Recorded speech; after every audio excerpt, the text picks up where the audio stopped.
이재명 대통령이 유엔 총회에 참석하기 위해 방미길에 오른 가운데 여야는 상이한 반응을 내놨습니다. 국회 법제사법위원회는 오늘도 고성과 막말로 얼룩졌습니다. 자세한 내용 취재기자에게 들어보겠습니다. 박희재 기자. 네, 국회입니다. 네, 이재명 대통령의 유엔 총회 참석차 미국 방문에 나섰는데 여야 반응 전해주시죠. 네, 민주당 지도부는 이 대통령의 유엔 총회 참석으로 한국이 내란을 극복했다는 상황을 세계에 천명할 수 있을 거라며 국민의힘을 조준했습니다. 이어 이재명 대통령이 어제 외국 군대가 없으면 자주 국방이 불가능한 것처럼 생각하는 일각의 굴종적 사고라고 쓴 SNS 글을 두고도 언급이 있었는데요. 강력한 국방개혁으로 외국 군대에 의존하지 않도록 하는데 함께하겠다며 적극 두둔했습니다. 정청래 대표는 또 국민의힘이 어제 동대구역에서 한 장외투쟁을 두고 내란 청산을 정치보복이라 우기고 있다며 이렇게 비판했습니다. 12.3 비상계엄에 대한 진정한 사과와 반성을 하기는커녕 윤 어게인을 외치고 대선 불복성 언행을 계속하고 있습니다. 민주당으로서는 고마운 일이기도 합니다. 국민의힘 최악의 최약체 지도부 땡큐입니다. 반면 조금 전 정책의원총회에서 국민의힘 송원석 원내대표는 자주 국방을 언급한 이 대통령의 SNS 글을 두고 유엔군을 외국 군대라고 호칭한 것 자체가 심각한 인식 왜곡이라며 관세 협상이 안 풀리니 반미 감정을 자극하는 거라고 지적했습니다. 관세 협상을 고리로 대통령을 향한 공세도 이어갔는데요. 오늘 현장 최고위원회의를 한 한미 관세협상 영향권에 있는 자동차 부품 산업이 모인 경북 경산 산업단지에서 개최를 했는데 여기에서 장동혁 대표는 이 대통령이 미국과의 합의문에 서명했다면 탄핵당했을 거라고 한 외신과의 인터뷰를 거론하면서 관세협상에 실패했음을 인정한 거라고 지적했습니다. 들어보겠습니다.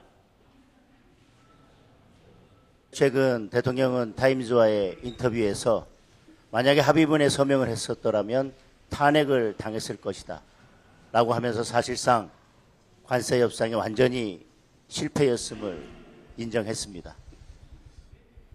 네, 오전까지 파행됐던 법제사법위원회는 지금은 그대로 진행 중인가요? 네, 그렇습니다. 국회 법사위가 관봉권 띠지분실 진상을 확인하는 차원에서 진행한 청문회는 오후 2시부터는 비교적 큰 충돌 없이 증인 상대로 한 질의를 이어가고 있습니다. 청문회는 앞서 오전 국민의힘 측이 노트북에 조희대 대법원장의 비밀 회동서를 제기한 민주당 서영교 의원 사진 등이 나온 피켓을 붙이면서 서로 거친 발언을 주고받았는데요. 당시 민주당 소속 추미애 법사위원장이 피켓 철거를 요구하면서 검찰개혁을 막아 윤석열 전 대통령을 비호하지 말라고 지적했고 국민의힘 나경원 의원은 피켓 철거는 직권남용이고 의사진행 발언을 달라고 재차 요구했습니다. 당시 상황 살펴보겠습니다. 의사진행 발언도 안 주고 경고하고 퇴장하는 법이 있습니까? 의사진행 발언을 주세요. 야당 의원 발언권 3명을 입틀막하고 그러면 사전에 회의 진행을 왜 방해하시나요? 네, 검찰 개혁되면은 큰일 납니까? 이렇게 하는 것이 윤석열 오빠한테 무슨 도움이 되십니까, 나경원 의원님?